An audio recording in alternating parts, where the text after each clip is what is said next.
But if that footage was uploaded onto YouTube, potential consequences of that, not necessarily you viewing it or your peers viewing it, but certainly other countries viewing it, could potentially be an issue, couldn't it? Well, that's insulting to the government body and all the people that have looked the thousands of hours that they've taken to put the documents together. Because it wasn't me and my mates that put it together. It was people far cleverer than me, with far more experience than me. Far cleverer than me. So if there's a problem from whatever... Welcome back to the channel where we break down real police encounters and explore how ordinary citizens use knowledge of the law to hold authority accountable. Today's footage comes from Focus Pocus, one of the UK's best-known public auditors. You'll find a link to their channel in the description below, so be sure to check them out and show your support.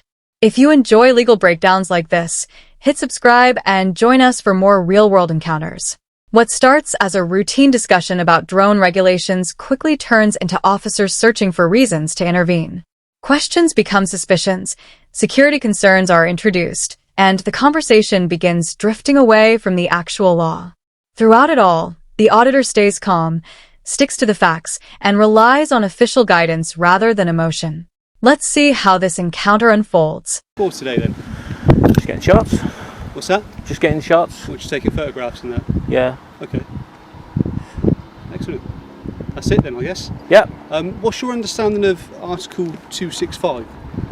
265E? Yeah. 265E means that you can, it's a delegate regulation. Yeah.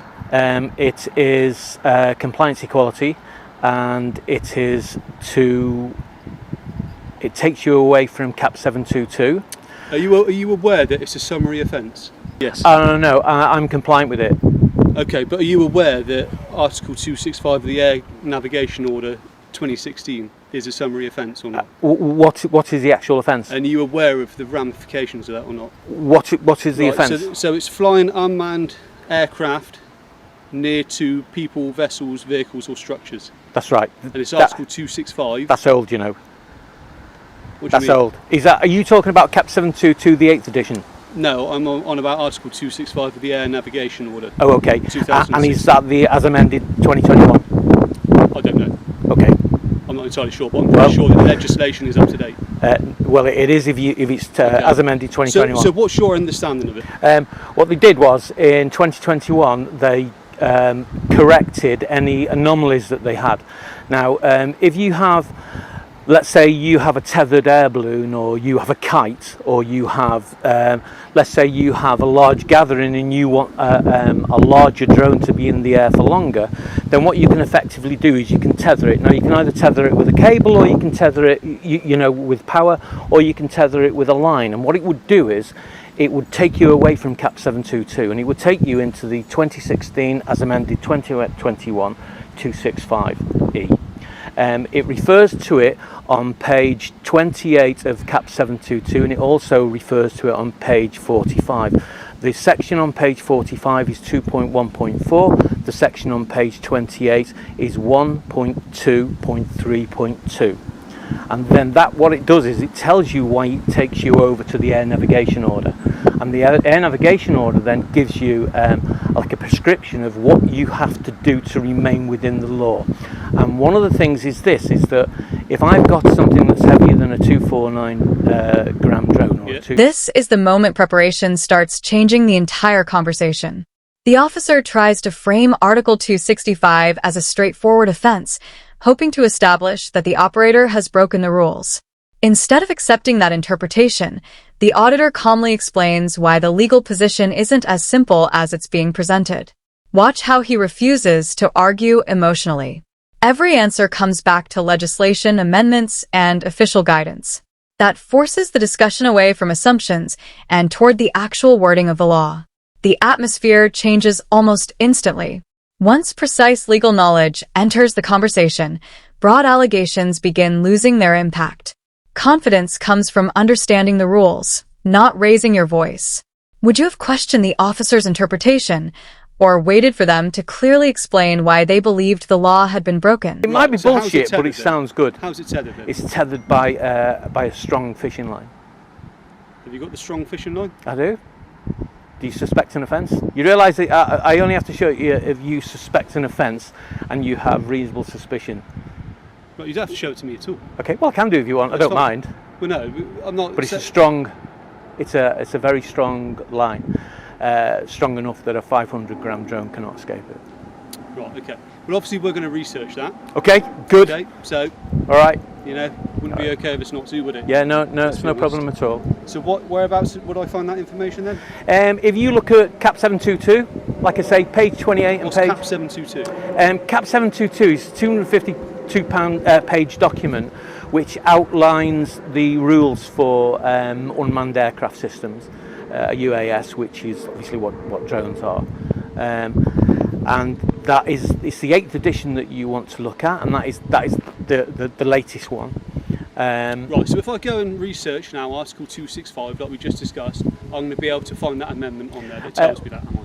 Yeah, what I would do is I would look to the CAP 722 first, because that is like the base document, and that will then take you away. What is CAP 722? CAP 722 is a CAA document that they have produced, which is primarily the latest thing for drones. And how does that refer back to Article 265? What it does is because all drone usage goes to CAP 722, and it's only is that when civil law? Is that civil?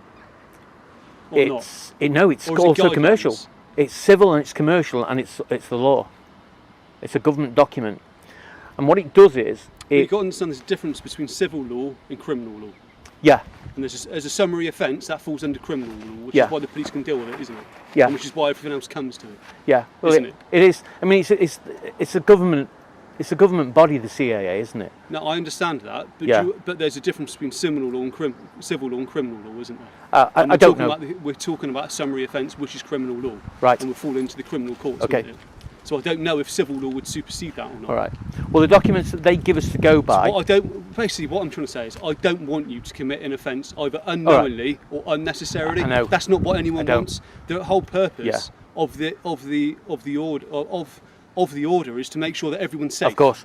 Isn't And it? that's why I've read that's it the whole purpose to the nth degree. But no, there's And that's why I can isn't tell there? you the There's page making number, everyone- the point number. But does and- that refer back to Article 265, or Yes, is it that does. just some It other? takes you to it. It is the source for it, because it will lead you from the drone document into the. Here's where preparation really begins paying off. The officer continues testing the auditor's understanding of Article 265 and suggests a possible summary offense.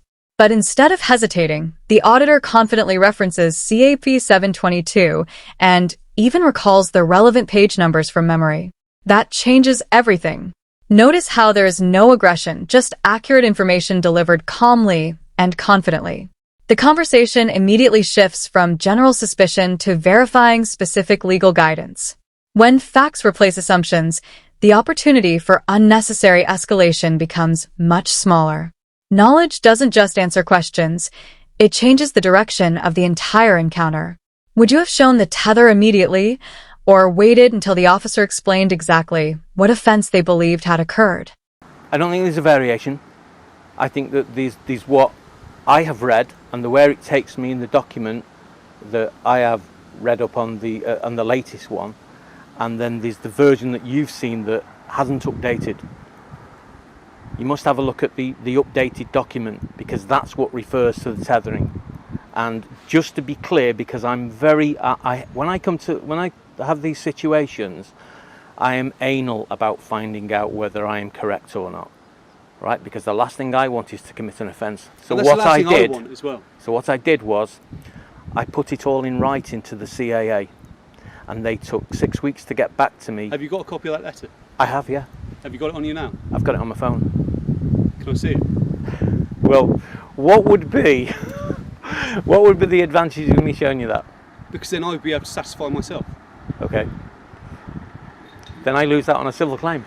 So this is what it's all about, is it? Testing the Okay. to the point where you get a pay. Okay. Is that what it's all about? That's all. Is that really why we're here today? No, not at all. I'm trying to keep everyone safe and you're trying to make a quick buck. No, I don't earn money from. Well, if you get civil payout, you will. Oh, I see what you mean. Yeah. No, but you're not going to behave unreasonably, though, eh? Well, I'm not. I don't think you're not going to trample on my rights, are you? That's the only way that I could That's take not what you I want for a to do. claim. I want to make sure that everyone's safe. Yeah. I'm not trying to do anything. Well, just to like I said, show you don't have to show me if you don't want to, but it's just so I can satisfy myself. I'll show you. For my understanding as well. Ah, right.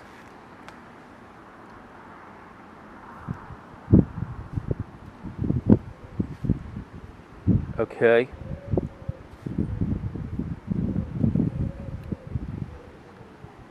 Right. Show my details there, which I don't want you to have because